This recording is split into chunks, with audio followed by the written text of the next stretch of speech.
Welcome to Bet On It. It is week 9 of the college football season and also known as Joe Raineri Hate Week. I am Kelly Stewart, joined by Marco D'Angelo and Joe Raineri. And I can't decide whether I hate Joe more this week because he talked me off of Duke plus 8.5, or if because my K-State Wildcats play his Oklahoma State Sooners. That must actually be the reason. We're going to see how this one plays out. We have and I, of course, didn't pull it up because I didn't want to screw up my intro. Saturday, 3:30 Eastern on Fox, Oklahoma State at Kansas State. This one opened K-State +2. Now K-State -2. Maybe the bookmakers know something I don't know here. Total 56.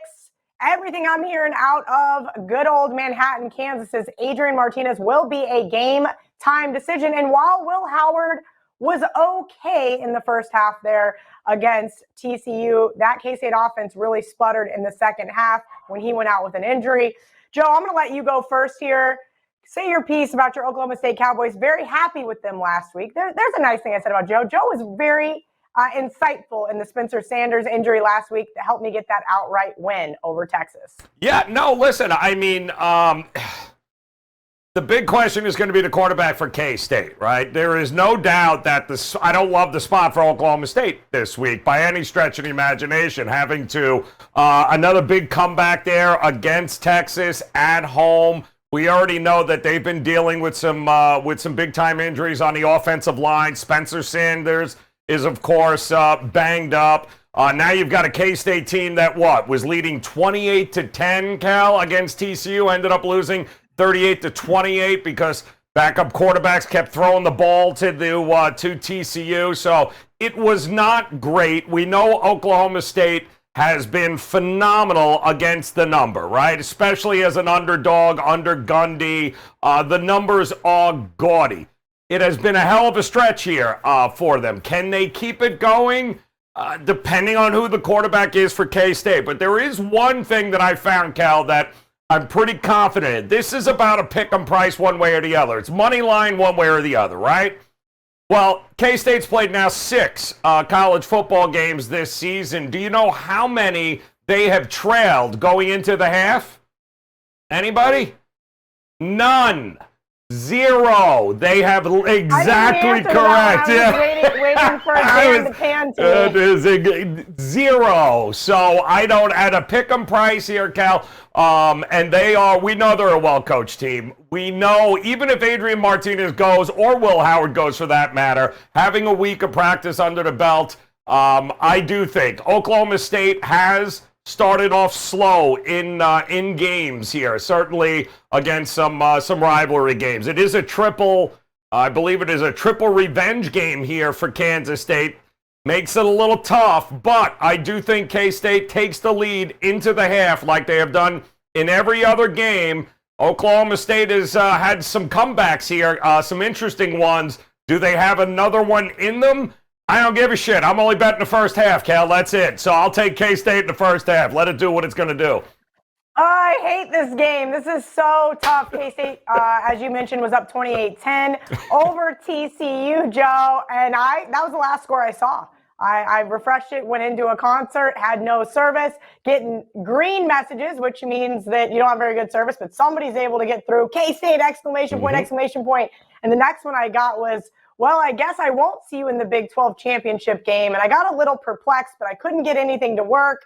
And I walked out of the parking lot, and that was about all she wrote.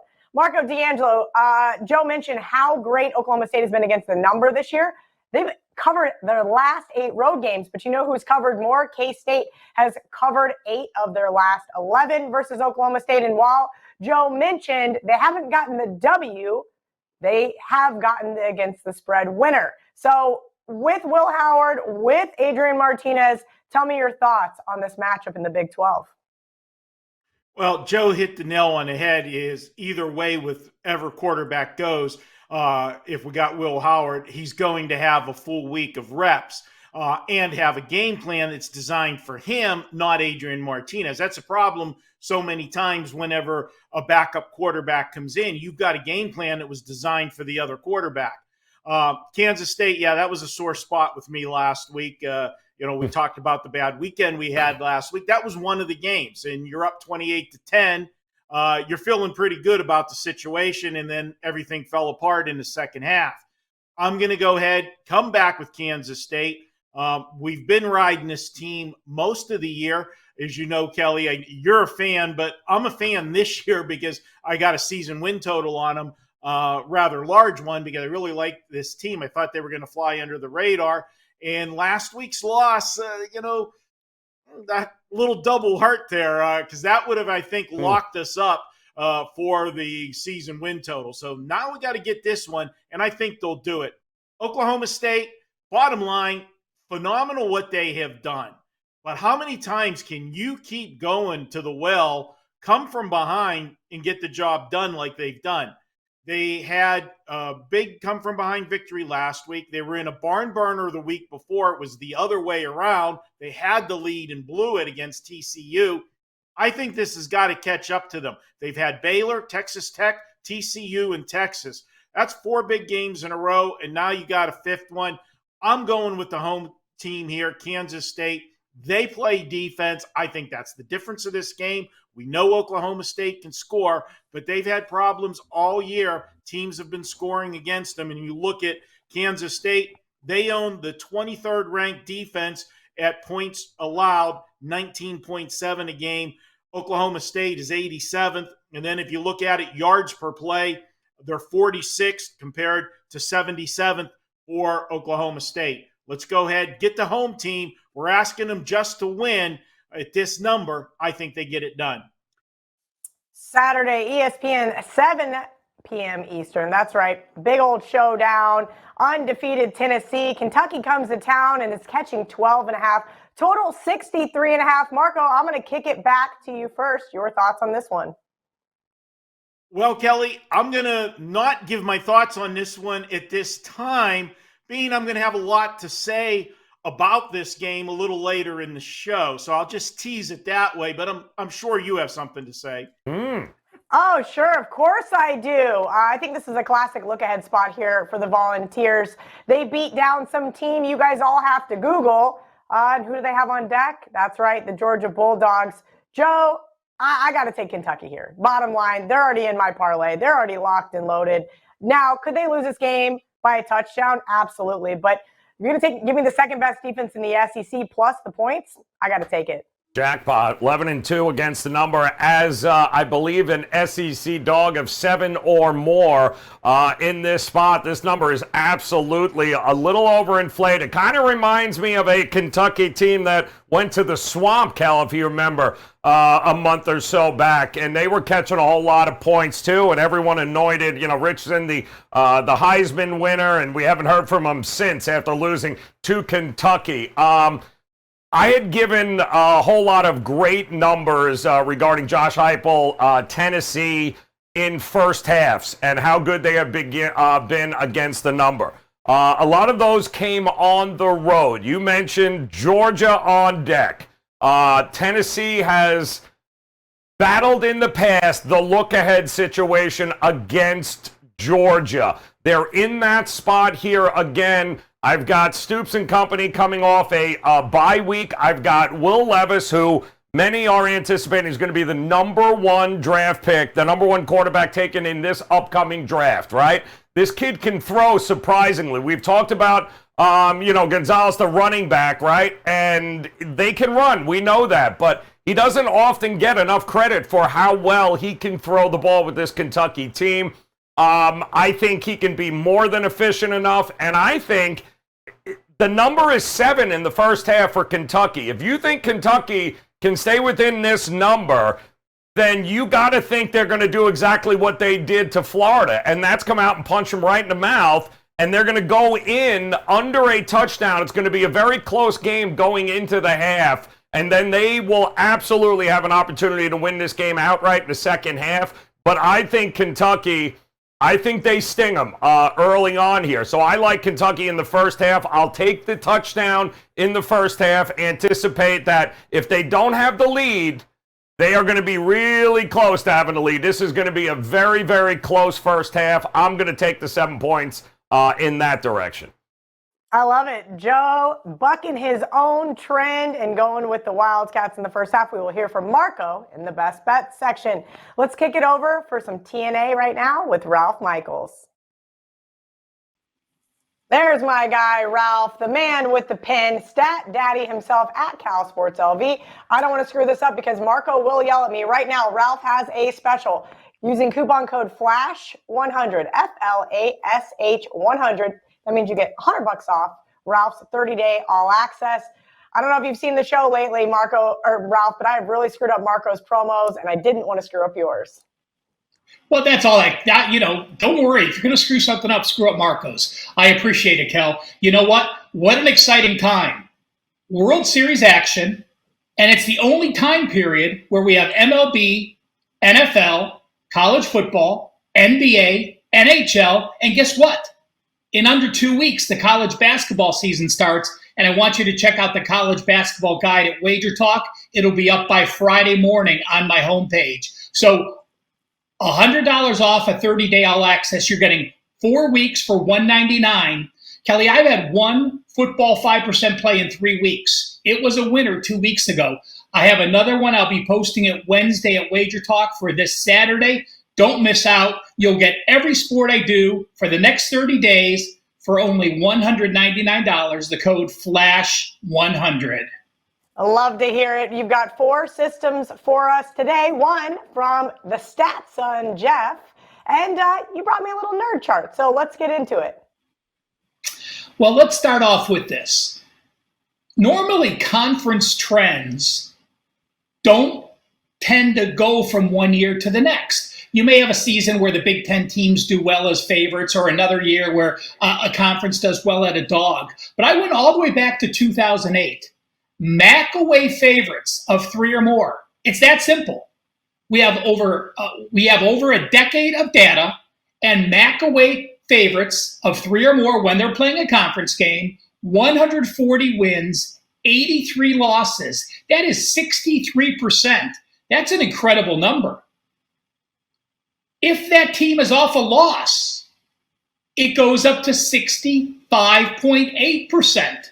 That applies to both Toledo, which lost to Buffalo last week, and Miami, which lost to Western Michigan. So again, the system's simple. MAC away favorites of 3 or more, and if they're off a loss, 66%.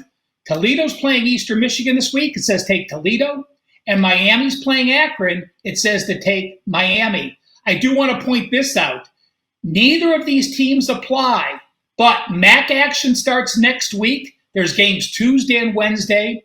If you have a MAC away favorite of 3 or more and they have revenge, that system goes up to 78%. Again, nothing this week, but keep an eye on MAC action Tuesdays and Wednesdays for the next 4 weeks.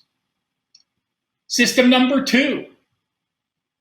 Teams that lost as a double-digit favorite and are now a dog of +3 to +21.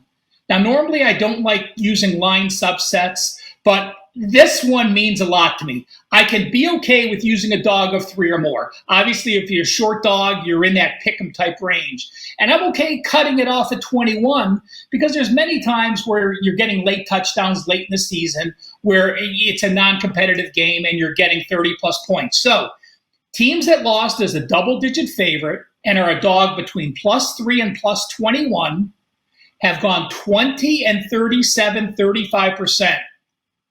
Who's that team getting points that got upset as a double-digit favorite last week? That would be Charlotte. They lost as a 14-point favorite to FIU, and now they're a 16.5-point dog to Rice. So the system, we're playing against Charlotte, or we want to play on Rice in this situation. My third one. I was shocked at this. I was shocked at not only the record, but it doesn't happen that often. We're looking at a conference home favorite that won as a conference away favorite by 13 or more points versus the team off back-to-back wins as a conference favorite. So there's 4 things, but it's pretty simple when we break it down. Let's talk about the game. We're talking about Fresno and San Diego State. Fresno is a conference home favorite that handled New Mexico last week at Albuquerque. And San Diego State has won back-to-back games as a conference favorite. They didn't have to cover because remember 2 weeks ago, San Diego State just barely got by Hawaii. All they have to do is win. So those teams in Fresno's spot, 55-20, 73.3%. And if you think this system would happen often, it's only happened 7 times the last 3 years, and it's gone 5-2 ATS. So this says to play Fresno. So again, the MAC away favorites you want to play on this week, Toledo and Miami. The teams that lost as a double-digit favorite and now a dog, you want to fade Charlotte, which means to play on Rice. And looking at the conference home favorites that are off a big win as a conference away favorite versus a team off back-to-back wins as a conference favorite, says to take Fresno. And now my son's trying to take over my spot. He had a nice system last week, which cashed on Ohio State. And guess what? This week's system from him, JM Sports CLE on Twitter, and you can find his plays over at Sports Memo, is going to go with both Ohio State and Wake Forest this week. It says this: conference teams that are a favorite or a dog to plus 6.5. So you can be a small dog under a touchdown or a favorite, that entire span, that is off back-to-back wins and covers against an opponent that won and covered as a home favorite from week 5 on. So we're throwing out those early games in the season when you're not sure how established teams are. So Ohio State versus Penn State is the game. It's saying to take Ohio State, and it's saying to take Wake. If you remember, Ohio State has won their last 2 games against Michigan State and Iowa. Penn State beat Minnesota, but remember, Minnesota didn't have their quarterback last week. Wake Forest is off wins against Army and BC. And Louisville's off against a win against Pittsburgh. So this system has gone 37-12, 71.2%. And it's also gone 14-37 over-under, 72.5% to the under. So it says to play Ohio State and play Wake Forest and play the under in both games. He had a winner last week. Let's see what happens with his second system here on Bet On It. I love that, Ralph. I was ready to fight him physically after that Iowa touchdown. My buddy Ben and I are sitting on the couch going, we laid 30 points with the Buckeyes. Congrats to JM Sports, taken right over from Dad. So I appreciate that easy winner. Wasn't so easy in the first quarter, but they sure putting a pounding on him later. Ralph, real quick, I did want to elaborate. You said Miami, but you mean Miami of Ohio, correct? In that first situation, it would be a play on? Correct. You know, when we're talking about a system about MAC away favorites, I just figured I didn't have to specify. I know, correct. But I just wanted to specify for any new users here, or listeners, excuse me, here today. Now let's get to that nerd chart. Well, you know what? You go into a season, there's over 35 bowls now, so over 70 teams of the 130 teams go to a bowl game. So almost every team starts practice in August with a goal of getting to a bowl game. Well, when are those bowl games shattered? Well, when you're off a loss, and it's your 7th loss of the season. You are now bowl ineligible, unless, of course, you get the weird scenario where there's not enough teams, then they go to the APR score. So when teams lose their 7th game and they're off a loss, if they lose it in game 8, they've covered 43.9%. They lose it in game 9, they've only covered 43.5% the next game. If they get their 7th loss and then play game 10, 42%. Game 11, 43.9%. I did want to point out, you look at game 12, that's normally rivalry week. So even if you have 7 losses and you're playing that season-ending rival, this system doesn't apply. So below, prior to game 12, if you play every team that is off a loss that had their 7th loss, those teams are 43.2%. It means you've covered almost 57%. If you take away the ends, if you take away the huge dogs of plus 32 or more, or those teams that are favored by over 2 touchdowns, it goes down to 41.6%. And here's one more subset. If that team has a 7th loss and they're off a loss as a favorite, they have only covered 34.3% of the times. The 2 teams that already have 7 losses are Akron. They're playing in a Miami of Ohio team that we talked about earlier. And Charlotte against Rice, another team we talked about. So it says to fade Akron and fade Charlotte as those teams' bubbles have burst as they now have 7 losses on the season. Ralph just knows the way to my heart with these nerd charts. Ralph, thank you so much. Make sure you're following Ralph on Twitter at CalSportsLV. We're going to take a quick commercial break, but when we come back, it's time for those barking dogs. Boo! Yes, it's the final week of October, which means we have the World Series, college football, the NFL, NHL action, the NBA, UFC, soccer, and let's not forget about that college basketball right around the corner. Since we're almost obliged to have a Halloween commercial, let's make it a scary good one. Until midnight on October 31st, no costume is required to get a 31% discount on one all-access package of your choice at both Wager Talk and Sports Memo using coupon code BOO31 at checkout. This coupon will save you over $12 on a one-day all-access that includes any 5% plays. And it'll also save you over $18 off the 3-day all-access. Or why not go big and save over $90 off the 30-day all-access? Or perhaps take over business for the next year by saving over $600 with a 12-month all-access package. Coming out to just $3.77 per day for the next 365 days. Coupon code BOO31 expires at midnight on Halloween. But remember to use it wisely, as this coupon can only be used once at Wager Talk and once at Sports Memo. From my friend and I, happy Halloween. Welcome back to Bet On It. It is time for some barking dogs. Is the deli still open? And, fade Joe Public. And that's what I should have done last week, but that's beside the point. I'm going to get over it before the end of the show. Marco, I'm going to go to you first. I got a funny tweet earlier that said, I'm surprised Marco or Joe's barking dog won't be Oklahoma State because they're +1. I laughed. He's kind of right. I need a sizable barking dog here this week. College football. Let's go, Marco. All right. Well, it's not sizable, Kelly, but it is a barking dog. It is the Pitt Panthers +3. And you know I'm not a homer. I go against the Pittsburgh teams as much as I go with them. And this is a spot where I'm going to take the Pitt Panthers. North Carolina is ranked 21st in the country. 21st, people. And they're sitting at 6-1. Pitt's sitting at 4-3. North Carolina's at home, and the line is 3. I'm sorry. This smells like 3-day-old sushi, okay? They're begging you to take North Carolina in this spot. They just got to win at home, right? And Pitt can't get out of their own way. Wrong. I'm going to go ahead and take Pitt.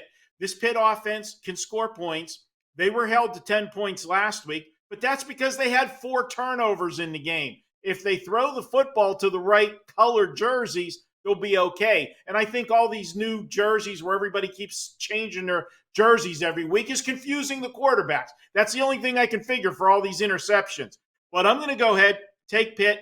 They'll have success running the football against North Carolina.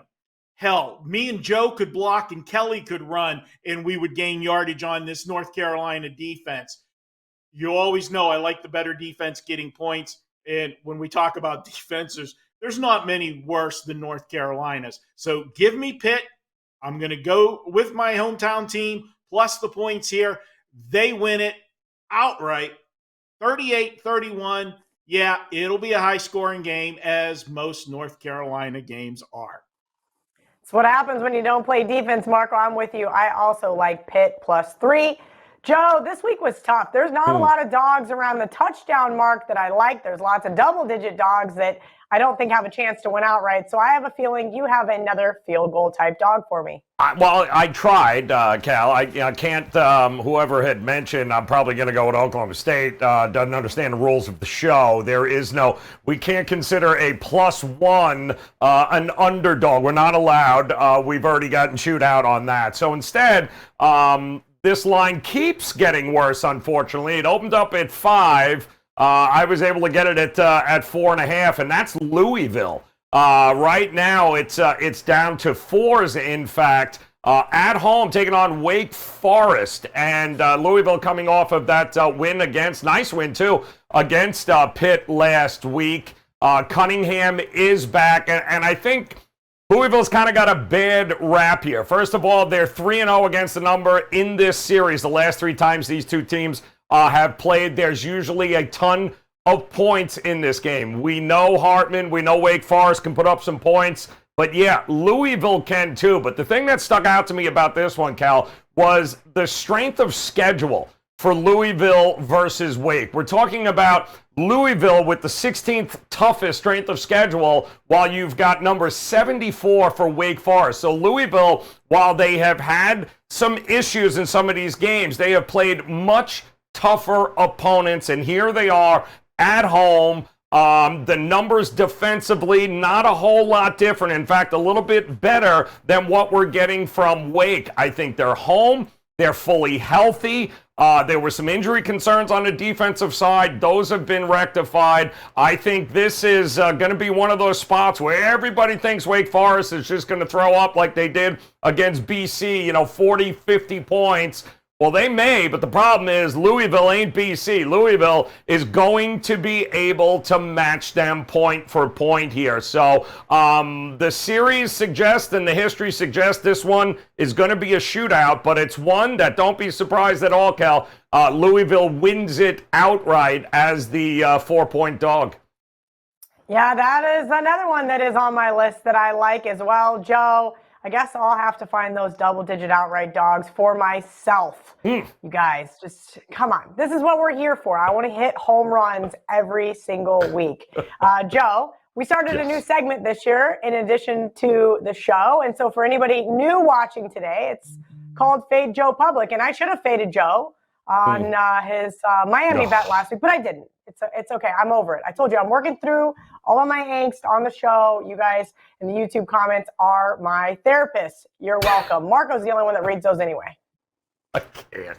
All right, so we are going to fade, and I can't believe I'm doing it because I faded this coach last week and backed South Carolina as my barking dog, and that ended up proving to be a profitable play. But this week, I'm backing Jimbo here, back at home, taking on the Ole Miss Rebels and Lane Kiffin, who blew what, a 14-point lead at LSU last week, only to be outscored in the second half by 28 points. Not good. And we had said last week, right, the problem here with Ole Miss is that prior to LSU, who the hell had they played, guys? They have played absolutely nobody. That was one of the better defenses that they have seen all year long at LSU, and they got shut out in the second half. They were embarrassed, essentially. Same thing is going to happen here. Jimbo coming off of what now? A couple of losses in this one. If it wasn't that he lost every quarterback, he had I think he had an offensive lineman playing quarterback at one point at the end of that South Carolina game.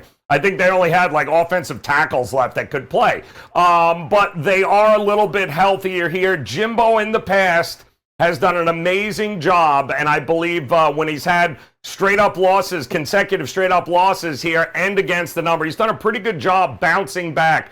They are home. This place is going to be rocking. The defense alone, I think, can shut Ole Miss out and give Jimbo and this Texas A&M offense an opportunity to be able to win this game going away.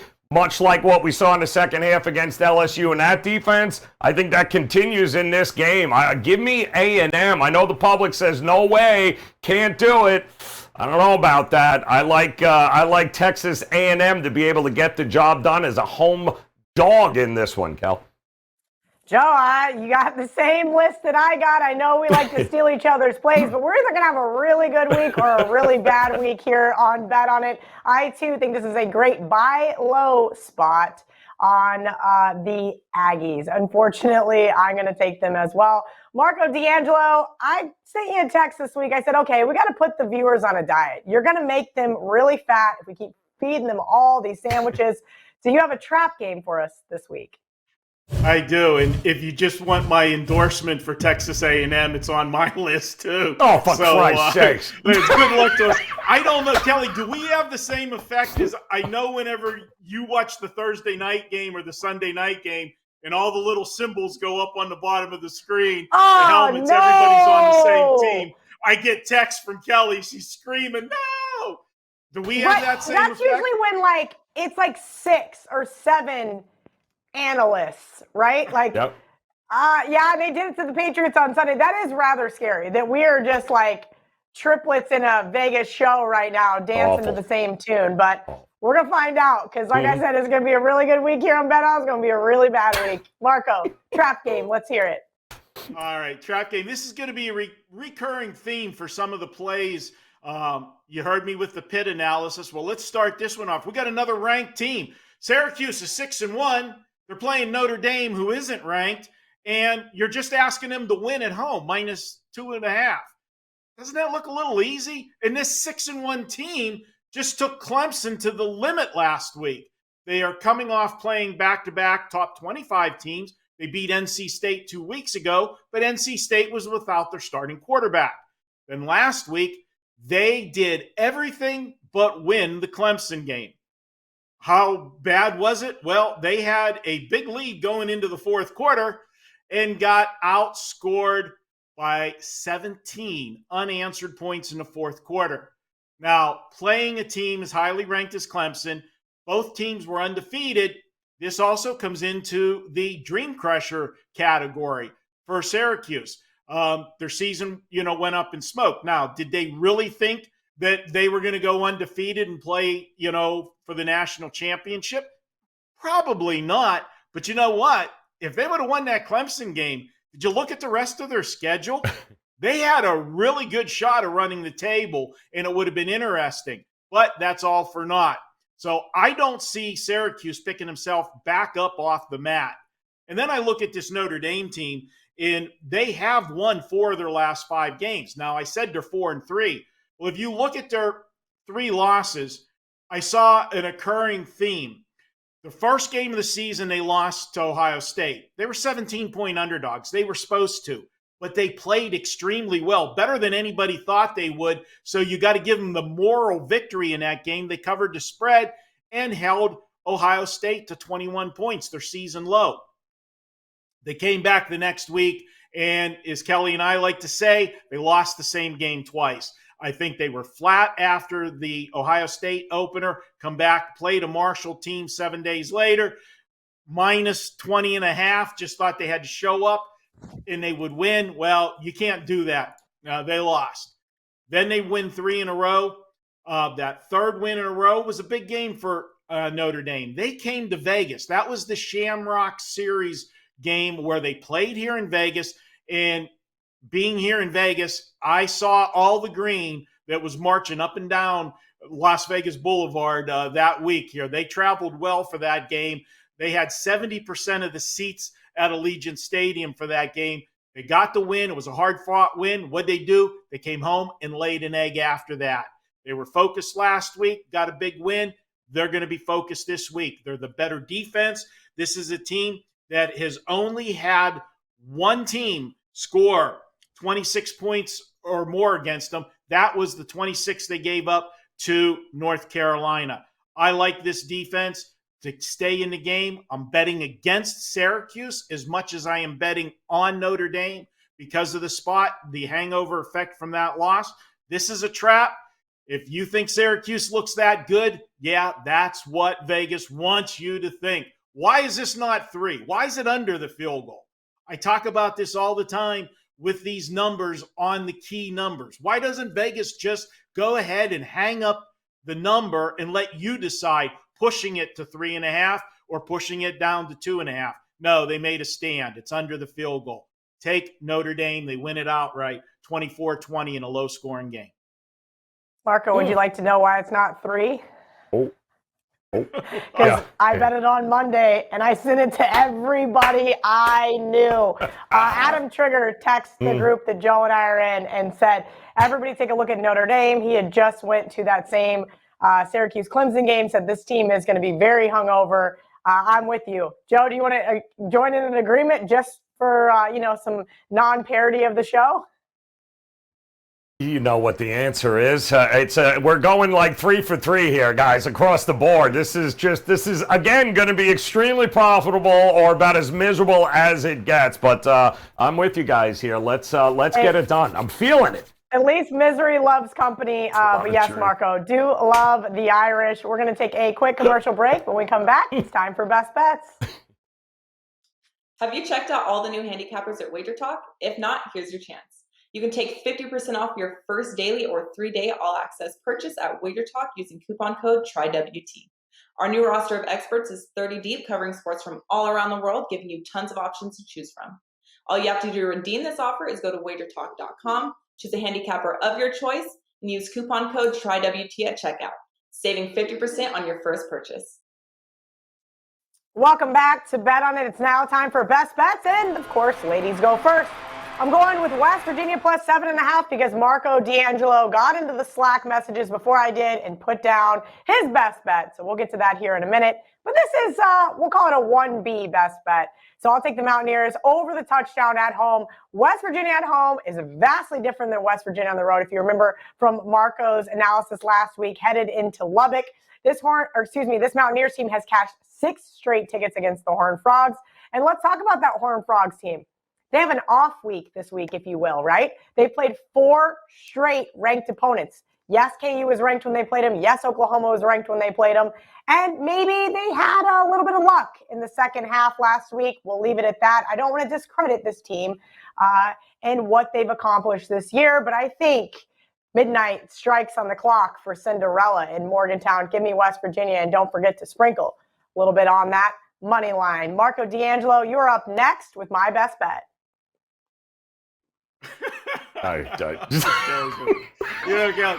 It actually warms my heart. You're like the daughter I never had, because when you break down the games, we think about these games the same way, and I was like, wow, it just warms the If you guys can see heart. the group chat that I'm in with Marco D'Angelo and Johnny Detroit, we won't call it the only owners of Wager Talk, but the only owners of Wager Talk that work at Wager Talk. Oh, I'm kidding, Prez. I'm kidding. I don't want to hear about it from you in the comments. All jokes aside, I bust Marco's balls like on a very repeated basis, and he just takes it like a good dad would. Just allows me just to be a complete and utter monster, and I wouldn't have it any other way. Absolutely, I agree. And yes, I've got Kentucky here. Kelly, if it ain't broke, don't fix it. I wish some coaches would understand that principle, but Kentucky's been a moneymaker for us. When you're giving them, with their defense, points, I'm going to be there.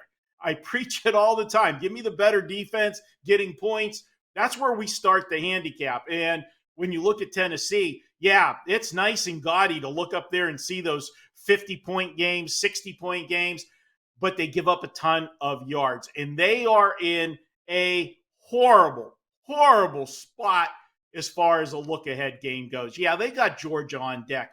They had the big game against Alabama 2 weeks ago, went right down to the final gun, got that knuckleball field goal through the goalpost to win it. And then what could have been a flat spot last week, it was a little brother of the state, Tennessee Martin. So give them credit. They showed up. They were a 38-point favorite, and not only did they win, they covered the 38 points. They hung up 65 on Tennessee Martin last week, and now here comes Kentucky. But Georgia's looming on the horizon. That's the game they got to be looking forward to. And here's the beauty of this. Even if Tennessee does get a double-digit lead going into the second half, fourth quarter, Kentucky, the back door is going to be open all night long. Remember the Florida game against Tennessee? What happened in that one? They ended up getting the cover. I see that here for Kentucky as well. But you know what? I don't think it's going to come to that. I think they're going to be able to run the football directly at this Tennessee team, which is going to accomplish 2 things. One, it'll start to wear that defense down because Tennessee is going to be on the field for longer periods of time. And it's going to frustrate that high-octane offense. The best defense is an offense that can burn some clock and keep the other team off the field. And when those high-octane offenses finally do get on the field, a lot of times they feel like they got to go for the home run, to get back in it, whatever, after a long drive. Take Kentucky. This one's going to go down to the wire. I think Tennessee escapes. maybe a little home cooking will get them there late with a call or two, because let's face it, you want to have two undefeated teams playing next week in the SEC. The SEC wants that. We're not saying that there's ever home cooking on any Marco, of these they calls. already got home cooking versus Alabama, okay? You don't get multiple home cookings. You get one egregious call here or there that goes your way, and then the rest you actually have to do with yourself. And this defense is not doing it. Kentucky is going to win the game. Book it. Joe Raineri, your best bet. College football week 9. I cannot believe. It's like I'm going to blink and it's going to be bowl season. It's kind of hard to believe here, but here we are, week 9. And last week we backed a dog in South Carolina to get it done against A&M. This week we're going to back a favorite, but it's a favorite that to me is just still gets absolutely zero respect in the marketplace, and that is Illinois, guys, heading to Lincoln to take on Nebraska. I'm sorry, I don't understand what is so hard about this Illinois team to like. Defensively, they rank either first or second against the run, against the pass, in total defense, in defensive scoring. They have one of the best running backs in the country here with Chase Brown. The guy is he's already got 1,100 yards on the season. DeVito, as useless as he was in Syracuse, the reality is he's about as efficient and perfect for Brett Bielema, this Illinois team. Does not turn the ball over at all. Going against a defense, by the way, in Nebraska that ranks number 123 in just about all those same statistical categories. And Nebraska, 11-24 against the number at home. I thought for sure this was going to be 9.5, 10, somewhere in that ballpark there. And the fact that all it is a touchdown, I know the defense alone is going to be responsible for a couple of scores in this game against Nebraska. Don't trust Nebraska. Don't trust their offense against this defense. I do trust on a little extra rest, too. Everyone's all healthy on this Illinois team. I fully anticipate them 8-0 against the number, by the way, with a little extra rest over the last couple of years, this Illinois squad. I think they get it done in a big way, Cal. So I'll lay the touchdown. Give me Illinois to go into Lincoln and prove once again that this Nebraska team was never going to be as good as everyone thought they were. All right, Joe says lay it or don't play it against the Cornhuskers. We're going to take our last commercial break. When we come back, it's time for the recap. Spoiler alert, we're all in the same game. Oh, for crap. You're a winner at Wager Talk even before the game is played with our Wager Rewards program. How does it work? Simple. Earn wager rewards on every purchase made at Wager Talk and Sports Memo. Those wager rewards can be converted into wager bucks on the first of every month. There is no additional fee to participate, and no additional details are required outside your valid Wager Talk or Sports Memo membership. On the first of each month, 5% of your wager rewards will be converted to wager bucks, which are available to purchase on all future purchases. Doesn't it feel good to be part of a rewards program with no additional hoops? Shout out to all of you guys that watched the show and didn't just scroll to the end for the recap graphic. I know our producer Will does a really good job on this graphic, and even though I look very odd in the photo, watch the show. We're having a really good time, talk a lot of trash, give out a lot of free picks and opinions, and we're having a great time. All right, K-State, Oklahoma State, K-State. We're going to talk about this game, even though I don't want to. Marco says he's going to lay it with the Wildcats -1.5. Joe says don't overthink it. K-State hasn't trailed in the first half all season long. Take them in the first half on the money line. And Kelly says Adrian Martinez is hurt, and she doesn't know what to think about Will Howard. So Godspeed. Tennessee, Kentucky. Marco's best bet is Kentucky +12.5, which that's why he didn't give out the analysis. Joe says he's fading the trend of Josh Heupel in the first half. Give him the Wildcats over a touchdown here. Barking Dogs, Pittsburgh +3, Louisville +4, Notre Dame +2.5, Texas A&M +2.5. Yeah, you know what I'm going to do with all of those? Barking Dogs, fading Joe Public, and the trap game. I am going to do a little 14 money line parlay just for fun, and see if we can't hit them. But I do like all of those against the spread. And well, Like I said, we are the dancing girls in Vegas, all in sync this week. So it's going to be really great or really bad. As I mentioned, Marco is on Kentucky plus 12.5 as his best bet. He wouldn't commit to the money line, but I will. Speaking of money line, I like West Virginia to also get the outright win over TCU in Morgantown, and not a dog. But Joe said Nebraska is one of the worst dogs on the board this week. Lay it with Brett Bielema, a healthy DeVito, Illinois -7. Thank you guys for always jumping in on the YouTube channel. Even though I don't read the comments, I want you guys to know Marco reads every single one of them. And yes, he gets his feelings hurt. I don't read them because I fight with you guys enough on Twitter. From Joe, Marco, Ralph, and myself, we love you guys. Whether you hate us, whether you love us, drop us a comment, click that like button, and make sure you subscribe to the Wager Talk YouTube channel. Until next Wednesday, let's bet on it.